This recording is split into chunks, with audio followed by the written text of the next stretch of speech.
Birləşmə əməliyyatı dərslər çərçivəsindən biz bugün axırıncı məşğələni keçəcəyik. Bugünkü dərsdə biz Russell Mailings tabından iki əmri nəzərdən keçirdəcəyik. Bu blok adresa, yəni ünvan bloku və stroka приветствия, salamlama sətri əmrləridir. Buna görə də mən məlumat mənbəyini, yəni Excel faylını bir balaca dəyişdirmişəm və burada 4 sütun əlavə etmişəm. Yəni tutalım ki, bu tələbələr bu ölkədə yaşayırlar, bu şəhərlərdə yaşayırlar, onların indeksləri belədir və e-mail ünvanları. İndi bu 4 xanada olan məlumatları biz bu məktuba yapışdırmalıyıq. Bunun üçün bu iki əmrdən istifadə edəcəyik. Gəl birinci blok adresa, yəni ünvan blokunu istifadə edək. Birinci sətri buradan yığışdırırıq, silirik və blok adresa əməliyyatını istifadə edirik. Belə bir pəncərə açılır. Birinci pəncərədə alıcının adı, bu pəncərədə yerləşdirmək olar. Cürbəcür formatlar var. Təxminən bir 15-16 format var burada. Hansı formatı istəyirsiniz seçə bilərsiniz. Seçək birincidir. Soyadı, adı. Həmin formatı seçən kimi bu pəncərədə görsənir. Keçirik bu pəncərəyə podbor poley xanların seçilməsi. Burada ime, ad, seçirik soyad və ad. Burada yığışdırırıq. Sonra ünvan, e-mailin ünvanını göstəririk. Şəhər, yaşayış məntəqəsini göstəririk. Poçtovi indeks, yəni indeksimizi göstəririk, poçt indeksimizi göstəririk. Belə. Strana ilə region, yəni ölkəni göstəririk. Bizdə gəlir ölkə. Və belə. OK düyməsini basırıq. Və bütün məlumatlar burada görsənir. Bakı, Azərbaycan, min və e-mail ünvanı. Mən buradan soyad və adı yığışdıracağım. Çünki soyadla adı mən bu əmrlə, yəni salamlama sətri ilə istifadə edəcəyim. Buradan yığışdırırıq, quşu götürürük və yığışdırırıq. Qalır e-mailimiz, ölkəmiz, şəhərimiz və indeksimiz. Keçirik bu bölməyə. Stavit poçtovi indeks. Yəni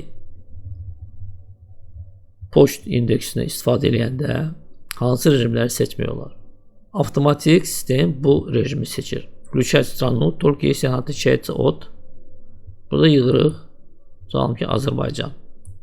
Əgər istəyirsinizsə. Yəni, əgər bu xanada başqa bir ölkə göstərilibsə, onda o burada göstəriləcək. Yox, Azərbaycandırsa, onda göstərilməyəcək. Var birinci variant. Heç vaxt ölkə burada göstərilməsin.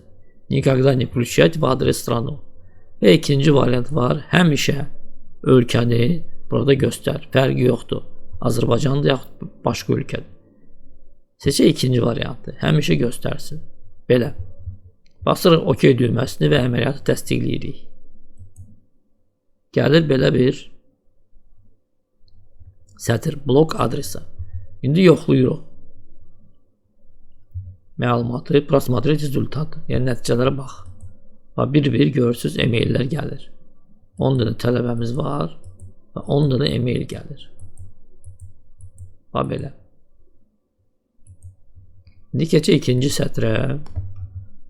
ve burada bu əmri istifadə edirik. Straka privetstvi, yəni salamlama sətri. Basırıq. Belə bir pəncərə çıxır. Salamlama sətrin formatı saxlayırıq hörmətli. Yaxud istəmiriksə bu söz yazmağa net rejimini seçə bilərik. Burada belə saxlayırıq. Və bizdə belə bir pəncərədə sistem sizə xəbərdar edir ki, belə sətr çıxardacağım ekrana. Okey. Və belə. İndi gəl baxaq görək bu düzünmü işləyir yoxsa yox. Bu birinci sətirdir. Bu ikinci nəticədir. Üçüncü, dördüncü, beşinci. İndi gəl baxaq görək. Sistem düzümü seçib bu məlumatı bu tələbəyə görə.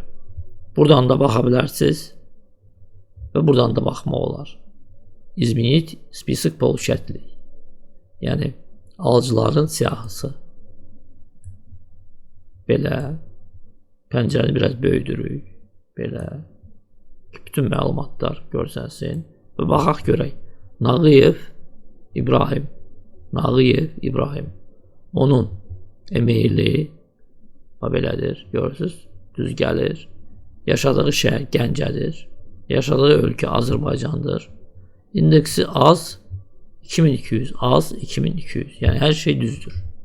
Pəncərəni bağlayırıq və axıra qədər gedə bilərik. Belə. Hər şey düz işləyir.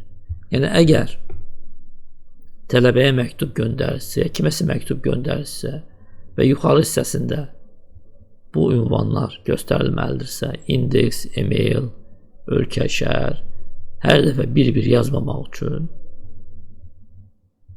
bu əmrdən, blok adresi əmrindən istifadə etmək olar.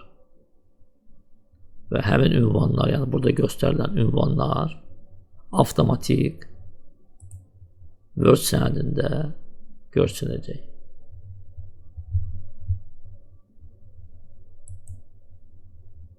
Bugünə bu qədər. Təşəkkürlər.